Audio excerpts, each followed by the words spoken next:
नमस्कार दोस्तों। आज एक सवाल है आप सभी से। क्या हमारी जितनी भी पुरानी परंपराएं हैं या लोकोक्तियां हैं, बहुत सारी किंवदंतियां हैं, क्या हमें उन्हें मानते जाना चाहिए बिना किसी प्रतिवाद के, या हमें उनका तत्व ढूंढने की कोशिश करना चाहिए कि क्या कारण है, वो क्यों थी उस समय, किसी खास वजह से चली थी या ऐसे ही कही गई थी, क्या रीज़न है?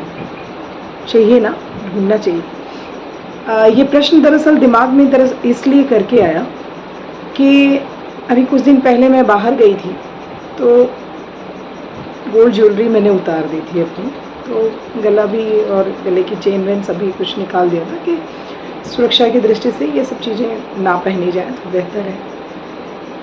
आई तो फिर तुरंत में नहीं डाल पाई वापस। तो एक मेरे युवा मित्र हैं, शादीशुदा हैं लेकिन पत्नी से दूर रहते हैं। मतलब कहने का ये सेंस है कि परिवार में अभी बहुत ज़्यादा नहीं रहते हैं, बहुत सारी चीज़ें नहीं जानते सुनते, जो कुछ सुनी हुई बातें हैं। तो उन्होंने मुझे जैसे ही देखा तो उन्होंने कहा कि अरे गला क्यों खाली रखा है, खाली गला बेटी की माँ पानी नहीं पीती, गले में कुछ डाल लीजिए। तो मैंने कहा डाल लूँगी। उस वक्त तो मैंने कुछ कहा नहीं उनके जाने के बाद में, लेकिन ये बात मेरे दिमाग में घूमती रही। चेन तो मैंने डाल ली, लेकिन मेरे दिमाग में ये बात घूमती रही कि बेटे की माँ खाली गला पानी नहीं पी सकती।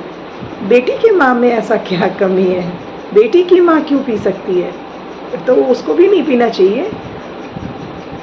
और कहीं ना कहीं मेरे दिमाग में एक अंदर सा अंतर्युद्ध सा चलने लग गया कि क्या हमने इस तरह से समाज में विभेदीकरण नहीं कर दिया, क्या हमने पुत्रवती माँओं को हमने ग्लोरीफाई नहीं कर दिया कि ये उनके लिए कहीं, अगर ये बातें जिन महिलाओं के सिर्फ बेटियां ही हैं उन्हें सुनने में कितना बुरा लगता होगा। ये बात दिमाग में ये बात चलती रही और बहुत देर तक मैं सोचती रही, और कोई मुझे रीज़न नहीं समझ में आया कि सिर्फ बेटे की माँ खाली गला पानी क्यों ना पिए, बेटी की माँ क्यों नहीं, या ऐसा अगर है तो इसमें ऐसा क्या रीज़न है कि बेटी की माँ नहीं पी सकती।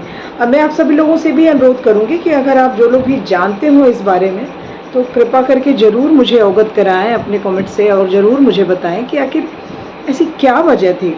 हम बहुत सारी ऐसी चीज़ें करते चले आ रहे हैं जिनको हम कुछ जानते नहीं हैं कि उनका रीज़न क्या है।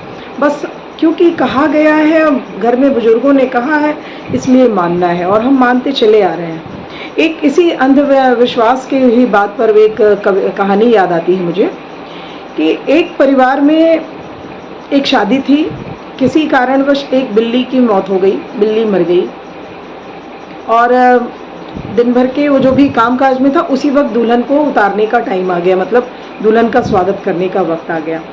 अब वक्त नहीं था कि उसको जमादार बुलाया जाए और बिल्ली की उसको साफ करवाया जाए, हटाया जाए, तो समय नहीं था। तो उस महिला ने, घर की जो बुजुर्ग महिला थी, जो उसने क्या किया कि एक टोकरा उठा के, गांव में होता है ना टोकरा, तो बड़ा सा टोकरा था, उसने उसको उठा के और उसके ऊपर डाल दिया, बिल्ली के ऊपर।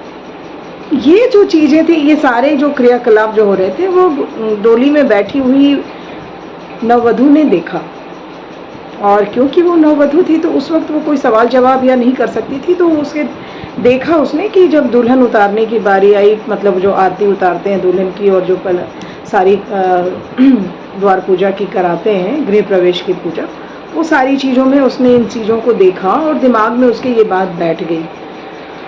कई बार ऐसा कुछ कारण जानना भी चाहा, लेकिन कुछ ऐसा मौका मिला नहीं कि वो अपनी सास को पूछ पाए ऐसी बातें, और समय के साथ में बातें उसके दिमाग से उतर गई और फिर कुछ समय के बाद में काल कलवित हो गई उसकी सास भी। और समय के साथ में जब वो सास बनने की कंडीशन में आई, मतलब उसके बेटे की शादी हुई और उसके लिए ये मौका था कि अब उसे अपनी दुल्हन का, अपनी बहू का, अपनी नववधू का स्वागत करना था, तो उसके सब कॉन्शियस में वो दिमाग में बात बैठी थी कि मेरी सास ने बिल्ली को, मरी हुई बिल्ली को ढाँक के और फिर उसके बाद में मेरा स्वागत किया था। तो उसके दिमाग में ये बात कौन थी, क्योंकि सास तो उसकी थी नहीं जो वो ये बात पूछती, तो उसके दिमाग में ये बात आई कि ज़रूर ये मेरी घर की कोई परंपरा है, जहाँ पे मैं ब्याह कर आई हूँ, ये इस घर की कोई परंपरा है जो मेरी सास ने निभाई थी और अब मुझे भी करना चाहिए। कहीं ऐसा ना हो कि इसको ना करूँ तो किसी तरह की कोई दुर्घटना हो या फिर कुछ अपशकुन जैसा हो। तो उसने भी क्या किया कि एक बिल्ली मरवाया और वैसे ही डोकरे से ढाका और फिर अपनी नववधू का स्वागत किया उसने। उस बहू ने देखा और फिर ये परंपरा एक तरीके से चल पड़ी उनके घर में। मगर किसी ने ये सोचने की, ये पूछने की ये कोशिश नहीं की कि ये क्यों किया गया।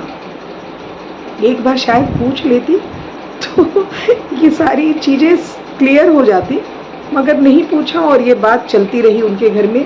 बेकार में ही एक भाई निरपराध एक बिल्ली मारी जाती रही उनके घर की हर शादियों में और इस तरह से नववधुओं का स्वागत होता रहा। क्या ये ठीक था? नहीं ना। तो सेम उसी तरीके से कुछ चीज़ें हैं जो हमें पूछने की ज़रूरत है, हमें जानने की ज़रूरत है कि ऐसा अगर है तो क्यों है, और अगर है और उसमें रीज़न है। देखो, हमारा हिंदू धर्म बहुत ही वैज्ञानिक धर्म है, इसमें कोई शक नहीं है। हमारे जो भी रीति रिवाज और जो भी कारण दिए गए हैं हमें बहुत सारे चीज़ों को करने के लिए, उनके पीछे कोई ना कोई रीज़न है। क्योंकि आम जनमानस इतना पढ़ा लिखा और इतना बौद्धिक नहीं होता, तो तत्कालीन समय के जो गुणी जन थे, जो प्रबुद्ध जन थे, जो पंडित थे, पुरोहित थे, उन लोगों ने एक आम धारणा बना दी और आम लोगों के लिए कह दिया कि ऐसे आपको इस चीज़ को करना चाहिए। तो हम मान रहे हैं, किसी ने भी पूछने की ज़रूरत नहीं समझी। मगर जब हम किसी चीज़ को तह में जाते हैं, उसको ढूंढने की कोशिश करते हैं, तो हमें उसका कारण भी पता चलता है। तो सेम इसी तरीके से कि पुत्रवती माँओं को क्यों खाली गले पानी नहीं पीना चाहिए और क्यों पुत्री जिनकी है या जो पुत्रियों की जो माएँ हैं उनके लिए ये बंधन नहीं है। कृपा करके मुझे इस बात को जानना है और मुझे बताएं इस बात के लिए। तो अगर किसी को पता हो तो मुझे बताएं, और अगर नहीं हो तो हमें इस मान्यता को भी बदलने की ज़रूरत है। मुझे लगता है आप सब लोग भी मेरे इस प्रश्न से अपने आप को कहीं ना कहीं रिजोनेट करेंगे और इसको कारण जानने की, और अगर आपको किसी को कारण पता है तो मुझे बताने की ज़रूर कोशिश करेंगे। मैं आप सभी लोगों की आभारी रहूँगी, मुझे बताइएगा ज़रूर। तो दोस्तों, फिर दूसरे किसी ऐसे ही जलती हुई मुद्दों के ऊपर बात करेंगे और फिर कुछ ऐसे ही बात पे चर्चाएं करेंगे और कोई ना कोई उसके अंदर से तत्व निकल के आएगा। जैसे कहते हैं ना कि दूध को बिलोते हैं तो मक्खन निकल के आता है, तो बातों के इस परिचर्चा से भी कहीं ज़रूर ना कोई कुछ ना कुछ तत्व निकल के आते हैं और हमारे लिए लाइफ का एक नया लेसन बनता है। तो दोस्तों, अभी इसको यहीं विराम करते हैं। खुश रहिए, लोगों को खुश रखिए, खुद का ख्याल रखिए, लोगों का ख्याल रखिए। मिलते हैं जल्दी ही।